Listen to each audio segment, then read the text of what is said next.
with your pencil or pen, write in your Bible, right there, the story of Esther happens here. This is where the event takes place. Esther comes in here. Which verses again? Well, it's at the very end of the chapter. In that gap before chapter 7 begins, Esther's story fits in there, all right? Because if you look at chapter 7, verse 1, New American Standard says, after these things, the reign of Artaxerxes. Remember who Artaxerxes is, girls? Mm-hmm. This is who? Ahasuerus' what? Son. Who was his mama? Vashti or Washti or however, we just say it all kinds of ways, so I don't know. So that's his mom. And he comes into power there. Now we'll go to the book of Esther. Chronologically in the Bible, it's the story of Daniel, then the story of Ezra. In the middle of Ezra, we have Esther, and then we have Nehemiah. So, now let's go to Esther. Ezra, Nehemiah, Esther. I hope you're awake. Did you get some sleep last night? The nights are short in Wyoming. Right? Yes. But I tell you something, girls. This is such a blessing to me to be with you. You've been so warm, so welcoming, so kind and friendly. And I'm looking around here. I'm the one who gets the blessing of this. I get to see out all the windows and out, and I see the stream. And last night, I woke up this morning at 2:41.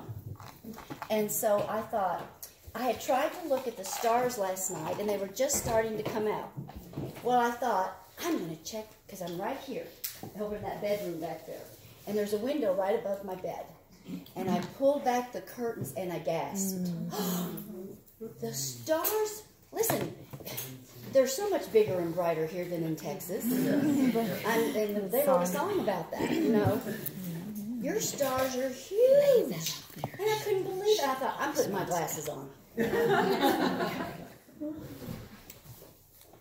But I might need it later. We've all touched it. It's all right to chew gum, sorry. I have to do that. So the stars were twinkling. How beautiful. Do you know you live in a beautiful part of the world? Yes, we do. Do you thank God for that? Yes. Thank God for where He plants us. And that's one of the things that we're going to put right down right now, this morning on my heart. Let's bloom where we are planted. This life goes by so quickly, doesn't it, girls? And all of a sudden, you're like me, you're an old lady, a senior citizen wanting the discount. Can I have a discount? I love discount. So, let's use our talents that God has given us. Let's be aware of God. I appreciated the prayer this morning of being aware of God. I love it when we laugh together. I love it when we cry together.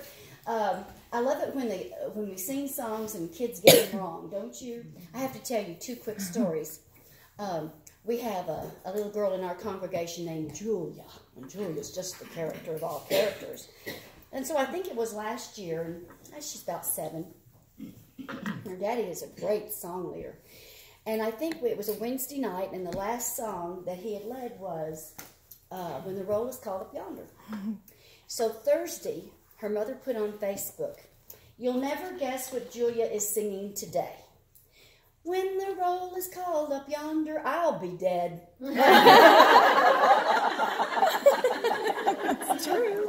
It's true. Funny. And then this one, when we were in Atlanta, Georgia, for 30-something years, the man who headed Agape Adoptions came to speak to us. And he had a little girl at this time who was about 4 or 5 years old. Her name was Lauren. Someday I know I'm going to meet Lauren. She's going to say, that story is about me. She was a child that sang. Did anybody ever have a child that just sang all the time? All the time, all the time, all the time. Well, she did. So this guy, Chuck, was saying, well, she sings and sings. She sings in the shower. She sings to her dolly. She sings in the car. She drives us crazy. And he said, one morning, he said, I got a phone call from my wife. And my wife said, you'll never guess what Lauren is singing this morning. I took her to VBS. And she is singing, I've got the joy, joy, joy, joy down in my heart. My achy, breaky heart.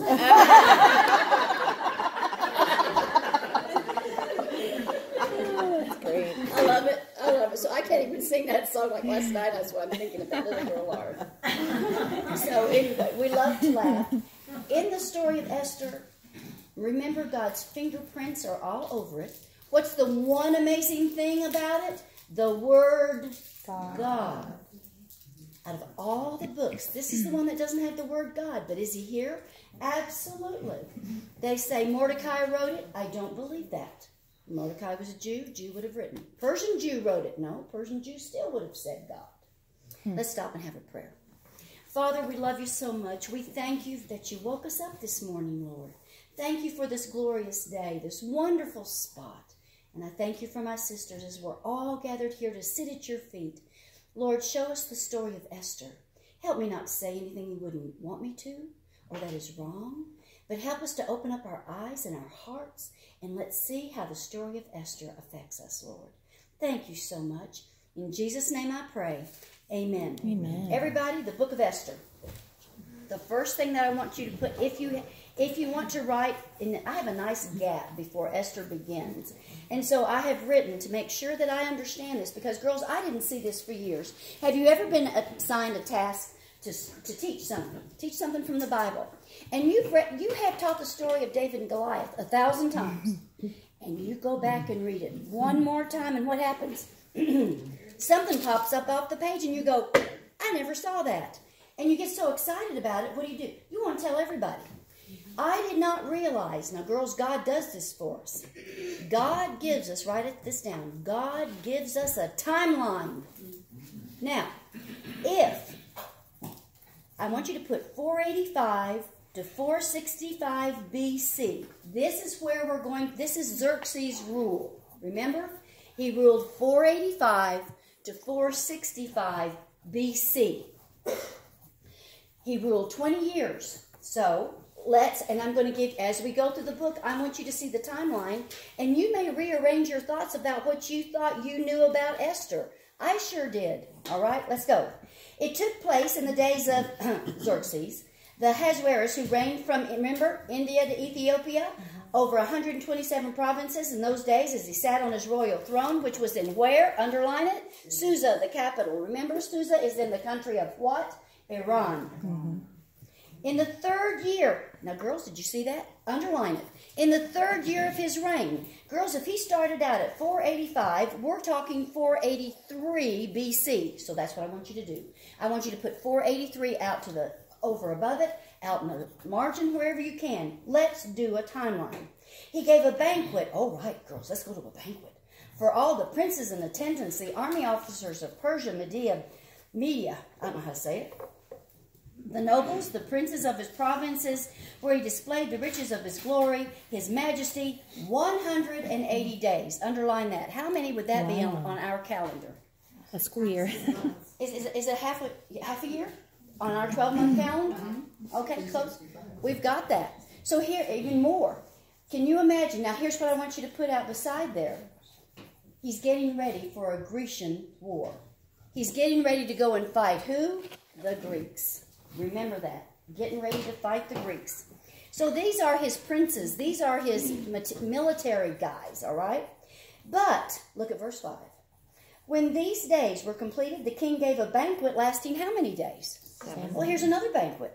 Well, who's this one for? All the, what? People. From the smallest to the least, whoever lived in that city got to go to the banquet. Would you have been in line? Okay, I'm going to go. How many days is it going to last, though?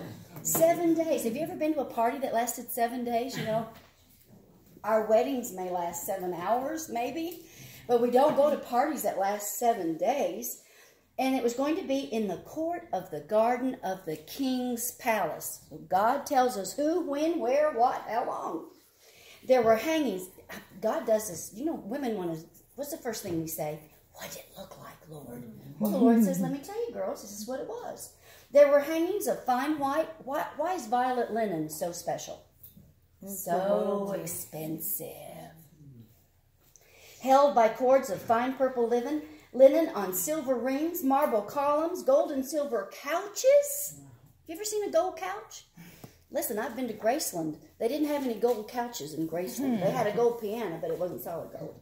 Silver on a mosaic pavement of porphyry, marble, mother of pearl, precious stones. Drinks were served in what kind of vessels? Golden vessels.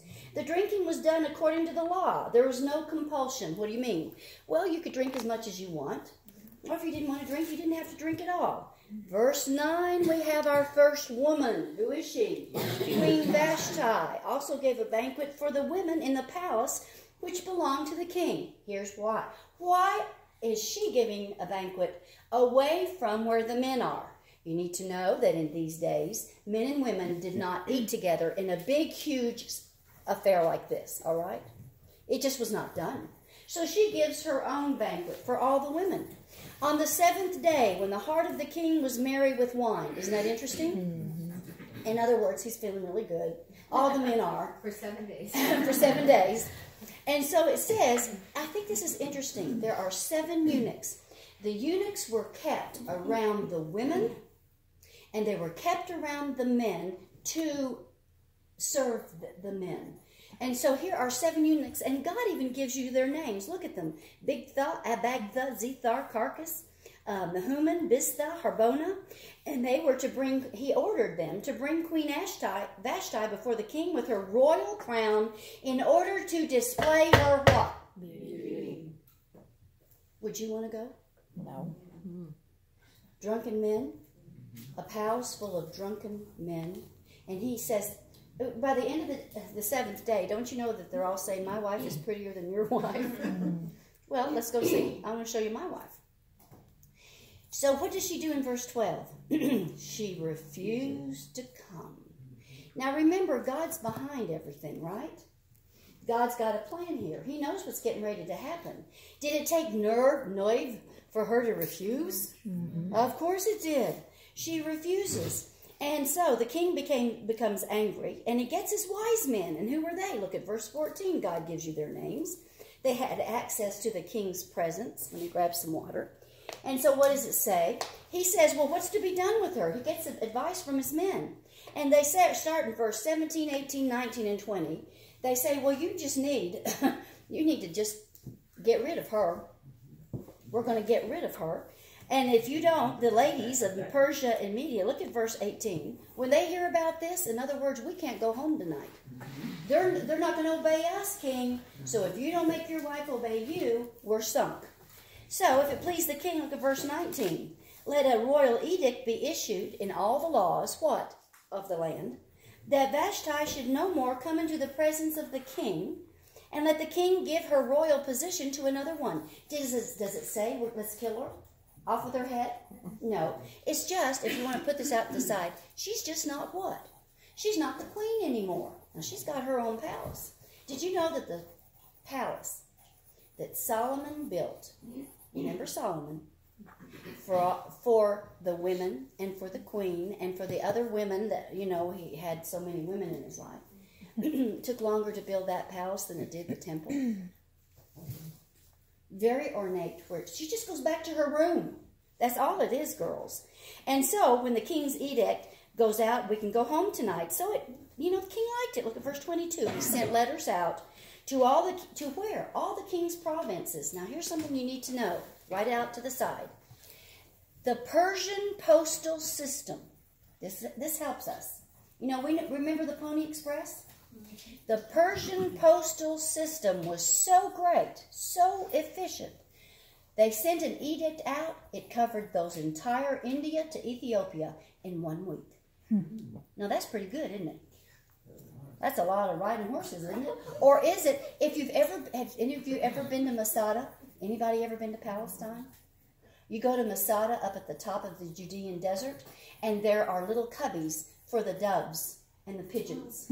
So they could have sent messages out that way too. Don't forget that. So here's something I never noticed. I thought, well, Queen Vashti isn't there anymore, so Esther's in the next week. I want to show you something I didn't see for years, so I'm telling you. I'm a slow learner. Look at the first few words of the next chapter's first verse. How many have the words after these events or after these things? Do you have it? Put parentheses around it. Oh, you're good little chickens. Cheep, cheep. Okay, let me tell you what that means. Up above it, you're going to put 4 years pass by. See, I didn't realize that. 4 years? 4 years.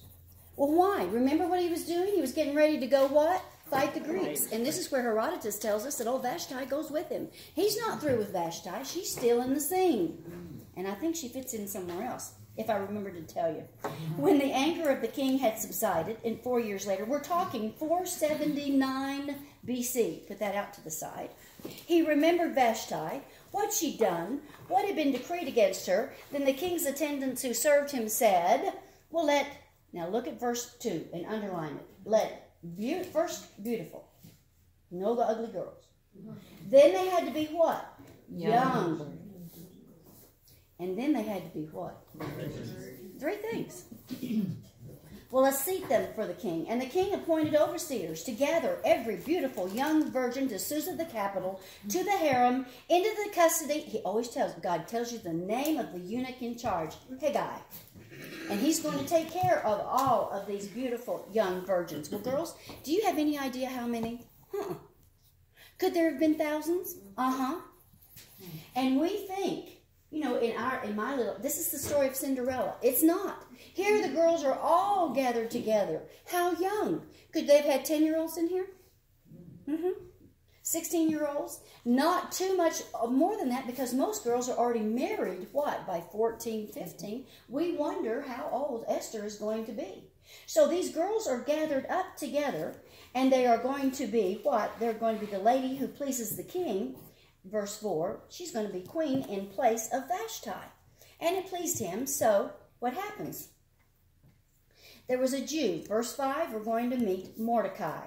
He is a Benjamite from the tribe of Benjamin. Verse 6, he'd been taken into exile from Jerusalem, remember Daniel, with the captives who had been exiled with Jeconiah, king of Judah, whom Nebuchadnezzar, remember him in 605 BC.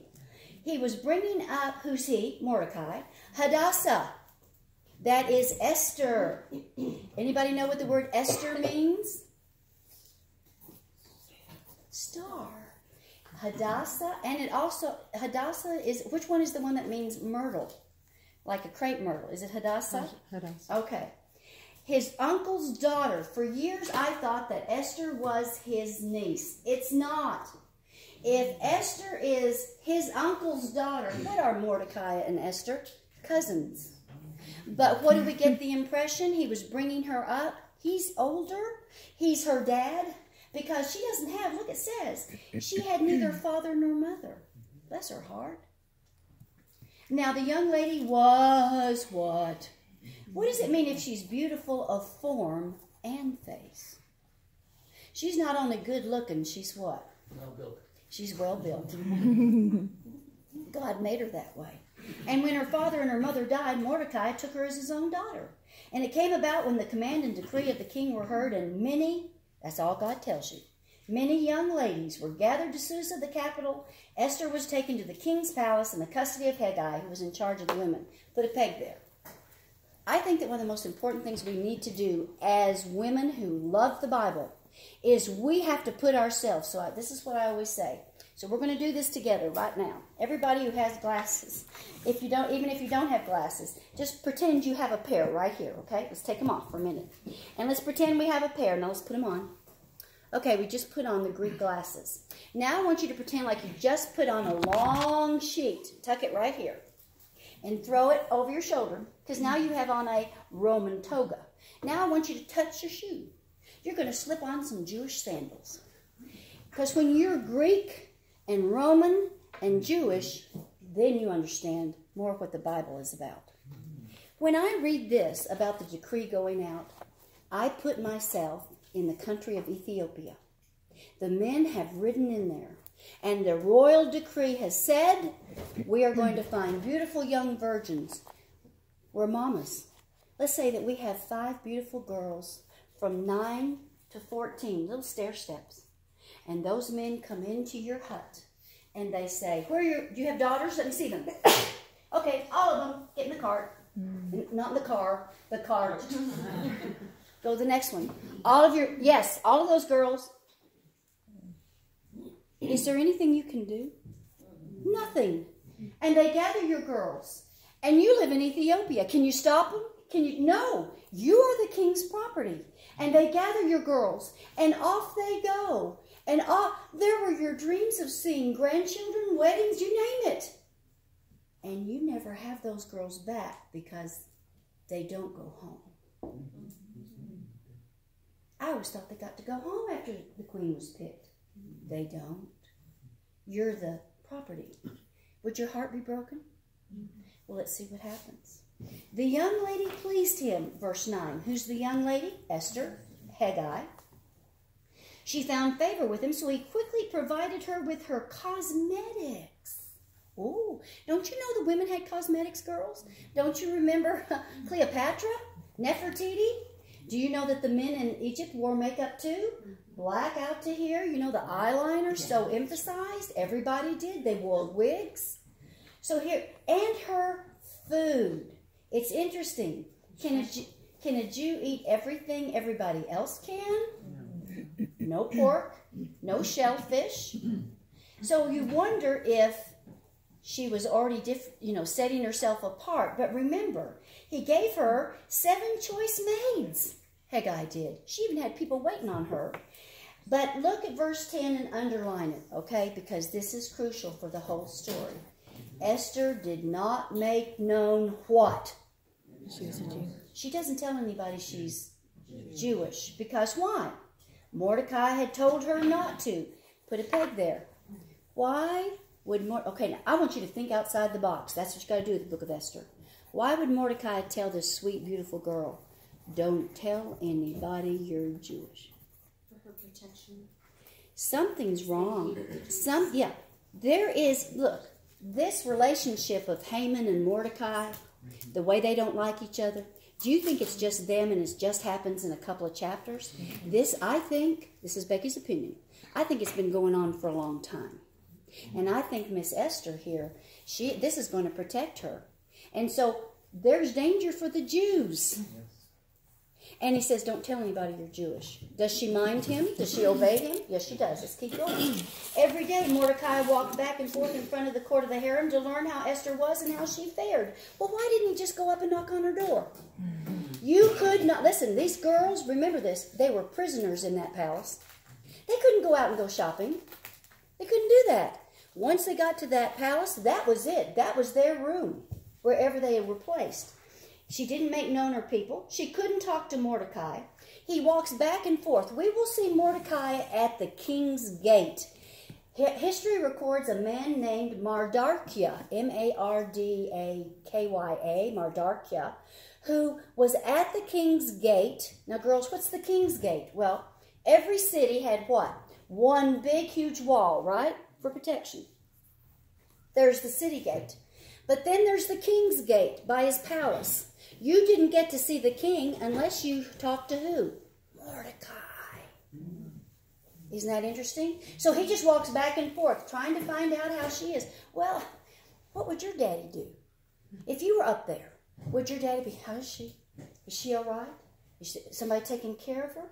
It says, now when the turn of each young lady came, at the end, so here, of 12 months. How long is Esther in the palace?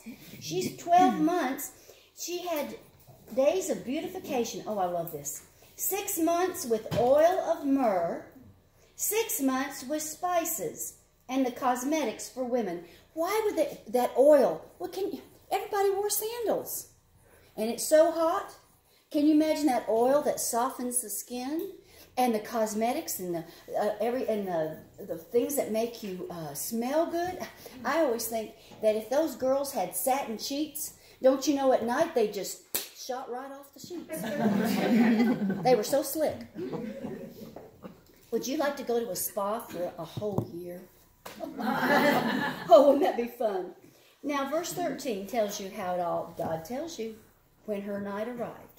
First of all, it was the custom. The young lady would go into the king in this way. Anything she desired was given her to take with her from the harem to the king's palace. There's something I want you to see. I forgot to show you. Go up to verse 9. Do you see after she's given 7 choice maids that Haggai transferred her and her maids to the best place in the harem. I didn't see that for years. Do you know what it means? Haggai saw that she's special. He moved her up. Maybe she came in as virgin number 2000. He moved her up to virgin number 12, perhaps. He moves her up to a choice place. And remember, too, here's where Vashti's around. I wouldn't want to mess with Vashti. And so he moves her up. She needs to be seen by the king. He knows women. He knows what the king's like. Do you ever wonder what she wanted to take with her? I always wonder that. Look at verse 14. Kaufman says these are sad verses. Do you think every young girl wanted to go in that night? You think every young girl? You think Esther wanted this? Was this the dream she had for herself? In the evening, she would go in. And in the morning, she would return to the, underline it, second harem. What do you mean? Remember how things happen in twos? What do you mean the second harem? She's not a virgin anymore. She now is a concubine. Look at that. And she was in now with the king's eunuch who was Shazgaz. Isn't it interesting how God gives you the names? I think that's just terrific.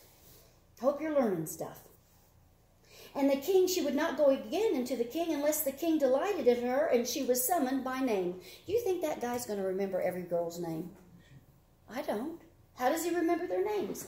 Verse 15, when the turn of Esther came, she who had taken her as a daughter, talking about the Mordecai, she came to go into the king. She did not request anything except what Haggai, who was in charge of the women, advised. And she found favor in all of those who saw her. I picture Haggai telling her, Esther, remember, he doesn't call her Hadassah. Who calls her Hadassah? Only Mordecai, because that's Jewish. Don't you know he probably says to her, I think you need to wear your hair down. He likes that. Or he might have said, wear that blue gown, that one. Don't wear any jewelry. You're better without it. He advises her, and she respects that, and she listens to him. It says in verse 16, she was taken to the king. When? To his royal palace. When? In the 10th month, which is the month Tebeth. That's the Hebrew calendar. In the 7th year, we're talking put out to the side, 478 BC. Had you ever seen God giving you a time frame? It's amazing. No matter how you feel about this old king, and remember the violence we talked about him, how unreasonable. No matter how you feel about him, God tells you something here I think is interesting. Look at verse 17. And the king loved. I don't think there's a single version that doesn't say loved. The word isn't liked or thought she was beautiful. The word is loved. And the king loved Esther, what? More than all the women. She won. And she found favor. I have these two words, favor and kindness with him. What do you have? Approval. Do you have compassion? Do you have mercy? Grace. Approval. Praise? Grace. Grace. Oh, good. That's a good one. She found it with him. She's going to need that because she's going to call in all of those things, how he feels about her, right? And when the virgins were gathered together, I didn't see this for years. Verse 19. When the virgins were gathered together the second time. Underline. Remember how things happen in twos? Okay, here's a question. Why were the virgins gathered together the second time? He's already got his queen. Anybody want to venture a guess? He likes virgins. He has all kinds of women at his disposal. All those girls that were gathered up to become the queen, did they go home? No. He has them over there in the harem. I think I'll take this one tonight, that one tomorrow afternoon. Who knows? But it's the second time. Let's just see a little bit about what's happening in the kingdom. It says that they had Esther's banquet in verse 18. They gave gifts, made a holiday. He set the royal crown on her head. In verse 19, they're gathered together the second time. Mordecai was sitting, tell me where? King's Gate. That's right. Well, what happens? He hears. Esther had not yet, make sure you understand, verse 20, underline it. Esther had not yet made known what? She's Jewish. Mordecai had told her.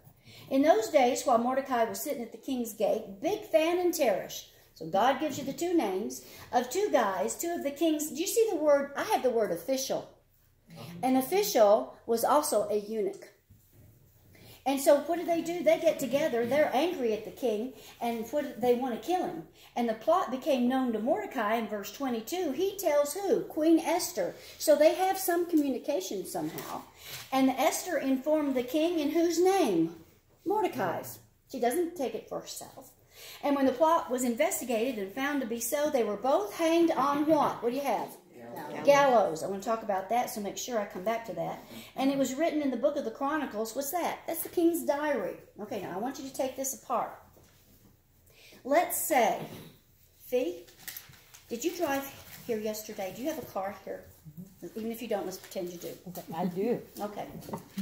Well, this morning, I thought that was your car, and I saw somebody snooping around your car, and they had the hood up, and then they were under the tire, and I wouldn't start that car. I think you need to go check and make sure. And so she calls the bomb squad, and the bomb squad comes out, and they find that there's a bomb that has been set in your car. I saved your life. If I come to you again and say, Fee, I've got to tell you something, are you going to listen to me? Sure. Because I saved your neck. Yeah. What did Esther just do? She saved the one fear. What was every king's fear? Kill me. Don't kill me. She saved his neck. It's written down. Then it says they were hung on the gallows. Now here's something. This is the graphic part. This is the part the young kids love. And it is kind of interesting. If you were like me, you were raised on Westerns. And you remember somebody was going to be hung. So all night long or all day long, you heard what? The sound of a hammer. Remember how they were hammering that platform? And they were stringing up the noose. This is not the Old West. It's worse. The Persians were the first ones to invent crucifixion. The Romans took it to another level. If somebody was hung on a tree, what did it mean? They took a big old tree. If they had, they had trees, very few in this area, and they stripped it of the boughs, and they took the top of it and sharpened it. And what would they do with the person? They'd ram them right down on it. Sometimes the person was dead, and sometimes the person wasn't. And they let them stay up there, because it was a symbol of, you don't mess with this king. So when it says he was hung on a tree, and Jesus was hung on a tree. This was a type of what? Crucifixion. Let's go to chapter 3. Let me see if you notice this. Do you have in parentheses, after these events? Have you got it? Put it in parentheses. Do you know that 4 to 5 years go by? So we're about in 474 BC. You can give or take a couple of years. 474 BC, what happens? He's been fighting the Greeks. King Ahasuerus promoted, here he is, the villain, Haman. He's the son of Hammedatha the Agagite. How many remember King Agag? Remember King Agag? Remember who didn't kill him and he was supposed to kill him? Saul. Who killed him? Where's my Bible student? Samuel. Do you know how he killed him? With a sword. Hacked him up. For some reason, I don't picture Samuel as being a mighty warrior. But it says he took a sword and killed him. Well, here we have Hammedatha, who is a son of Hammedatha the Agagite. That's part of Haman's heritage. He's going to be number 2 in the country. All the king's servants, I always think all the king's servants and all the king's men, who were at the king's gate, bowed down and paid homage to Haman. Who lives at the king's gate? Mordecai. For the king had commanded concerning him. The king had said, everybody bow when Haman goes by. But who doesn't bow, girls? Mordecai. Now, it's the law. You're supposed to bow. What is it? Because everybody wants to know, how come you don't bow? And he finally tells them, I can't because why? I'm Jewish. This is where I think all of the bad stuff has begun. Now, what is it about this and him being a Jew that he can't do? Because Jews are good citizens, and God teaches us to be good citizens. But what is demanded here, so let's make sure we understand the picture. What is demanded here, that you bow down and worship Haman. And who's not going to do that?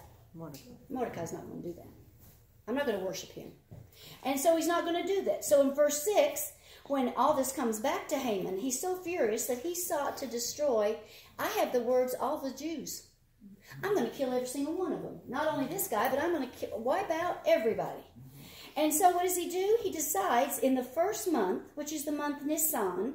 You need to know this is the Hebrew calendar. This is about February, I believe, or March or April. In the 12th year of King Ahasuerus, put out to the side, 473 BC, that is the lot, was cast before Haman from day to day, month to month, until the 12th month, that is the month Adar.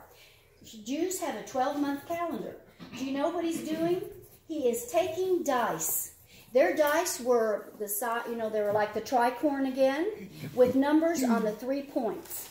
And they would throw them and throw them. He's casting lots. He's throwing until he gets the right month, the right year, the right day, when he's going to do what? Kill all the Jews. Girls, I used to think, when this edict, the edict's going to go out, isn't it? Because the king's going to let this happen. I used to think, well, as soon as they got the edict, within the next week, there's war. There's going to be all the slaughtering. Do you not realize, and I didn't see this, it starts off in the month Nisan, verse 7, and it goes as far at the end, verse 7, until the 12th month Adar. So what does he do? He picks a date that is close to the last of the year. They have a whole year to dread this. That's what he's doing. Is the light going on? Are you learning? Girls, let me tell you something. Let me ask you something. You're Jewish. The people come in, you get the edict read. You're going to die in 1 year, and there's nothing you can do. They're going to kill you. You can't build a gun. You can't, have swords and whatever in defense. You've got to take it. He's going to wipe out these people. And you have a whole year to dread it. What happens to your stomach? Tell me. Do you go to bed crying and you wake up crying? What's that awful thing that just happened? Oh, yeah, we're going to die. He cast the lot. This is, remember, Purim is the whole reason for the book being written. He decided when he's going to kill these people. Had he asked the king anything? No, but he had the date. So look at verse 8. Haman says to the king, there's a certain people scattered. Does he name them? No. It makes it sound like just a few people, doesn't it? There's a certain people scattered around your provinces. Their laws are different, and they don't observe the king's laws. Not true. It's not in the king's interest to let them remain. So if it pleases the king, let it be decreed that they be destroyed, and I'll give you 10,000 talents of silver. Out to the side, put down $10 million. This is a $10 million bribe. I'll give you $10 million. This shows you already that Haman's got what? Money, money, money, money, money. Probably big military guy. Lots of things. So as it please the king, I'll give you that. The king takes off his signet ring. What is the importance about the signet ring? Do you remember Ben-Hur? Anybody fans of Charlton Heston and Ben-Hur? Or any of the Roman movies? I'm a Latin major, and I just think it's fascinating. They always had the person who was the head of the clan had a ring, and he would give someone else, his son, the ring. And here, this is a huge ring that they wore on this finger, and it would be pressed into wax, and it was their seal. So here is Haman. And he said, so the king just says, well, the silver's yours. You don't have to pay me $10 million, but it works. You'll see it again. And the people also do with them as you please. So the king's scribes were summoned. Look, when? The first month.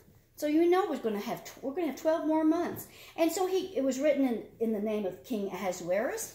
It had the king's signet ring, and verse 13 is the edict. So let's underline it. Letters were sent out by couriers, remember, 1 week, to all the king's provinces.